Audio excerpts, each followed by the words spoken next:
سورہ بنی اسرائیل کی آیت ہے، اللہ کریم نے فرمایا وَاذْكُرِ اسْمَ رَبِّكَ وَتَبَتَّلْ إِلَيْهِ تَبْدِيلًا، فرمایا اپنے رب کا نام یاد کرو۔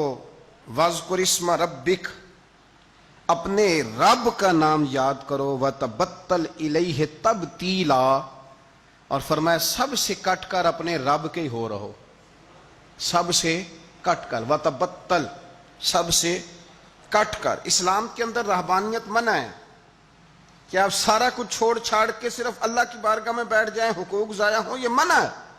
لیکن کچھ ٹائم تو ایسا ہونا چاہیے نا، وَتَبَتَّلْ إِلَيْهِ تَبْتِيلًا، جس میں دوسرا کوئی نہ ہو، ایک بندہ ہو، دوسرا اس کا خدا ہو، اور درمیان میں اگر ہو تو صرف وسیلہ مصطفیٰ ہو صلی اللہ علیہ وسلم۔ تو میرے نبی پاک صلی اللہ علیہ وسلم کے غلاموں، یاد رکھنا، ہمیں یہ حکم دیا گیا، ہمیں یہ بتلایا گیا کہ وَاذْكُرِ اسْمَ رَبِّكَ وَتَبَتَّلْ إِلَيْهِ تَبْتِيلًا، کہ اپنے رب کا نام یاد کرو اور سب سے کٹ کر اپنے رب کے ہو کے رہو۔ کچھ گھنٹے اکیلے بیٹھیں تنہائی میں، اللہ کی یاد کریں، کچھ ٹائم نکالیں۔ سیدنا عقبہ بن عامر رضی اللہ تعالیٰ عنہ ارشاد فرماتے ہیں، ترمذی شریف میں حدیث ہے، فرماتے ہیں میں نے نبی پاک صلی اللہ علیہ وسلم کی بارگاہ میں عرض کیا تھا کہ یا رسول اللہ، نجات کا ذریعہ کیا ہے؟ حضور، نجات کا ذریعہ کیا ہے؟ نجات کیسے حاصل ہوگی؟ ہم بچ کیسے سکتے ہیں؟ تو نبی پاک صلی اللہ تعالی علیہ وسلم نے 3 چیزیں ارشاد فرمائیں، فرمایا یہ 3 کام کر لینا، اللہ تمہیں نجات عطا کر دے گا، تم بچ جاؤ گے دنیا اور آخرت میں۔ 3 کام۔ حضور کون کون سے؟ فرمایا ایک اپنی زبان کی حفاظت کرنا، دوسرا رسول کریم صلی اللہ علیہ وسلم نے فرمایا تمہارا گھر تمہارے لیے بہترین جگہ ہے، آوارہ نہ پھرنا، بلا وجہ نہ گھر سے نکلنا، بغیر سبب کے نہ گھومتے پھرنا، تمہارا گھر تمہارے لیے بہترین جگہ۔ تیسرا نبی پاک نے فرمایا جو خطائیں تم نے کی ہیں ان پہ رویا کرو، اللہ کی بارگاہ میں رویا کرو ان خطاؤں پہ۔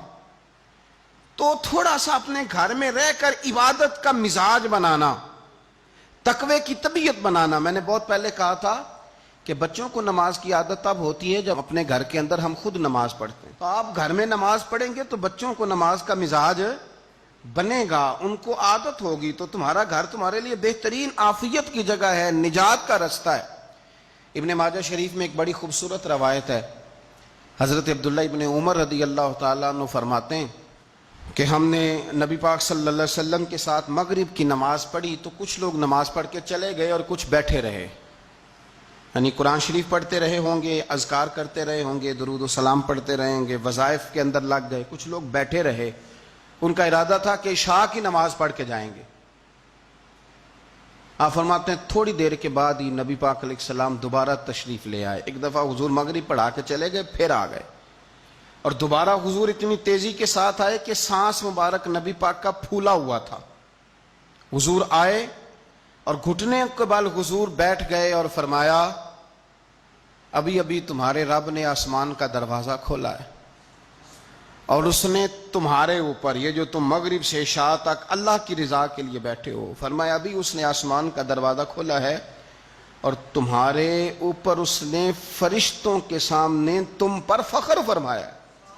اور رب کریم نے فرمایا فرشتوں دیکھو میرے بندے، ایک فرض پڑھ لیا ہے اور دوسرے کے انتظار میں بیٹھے ہوئے، یہ دیکھو میرے بندے، خدا خود میرے مجلس بود، دیکھو میرے بندے، دیکھو ہم تو مائل بکرم ہیں، کوئی سائل ہی نہیں، راہ دکھلائیں کسے رہ روے منزل ہی نہیں۔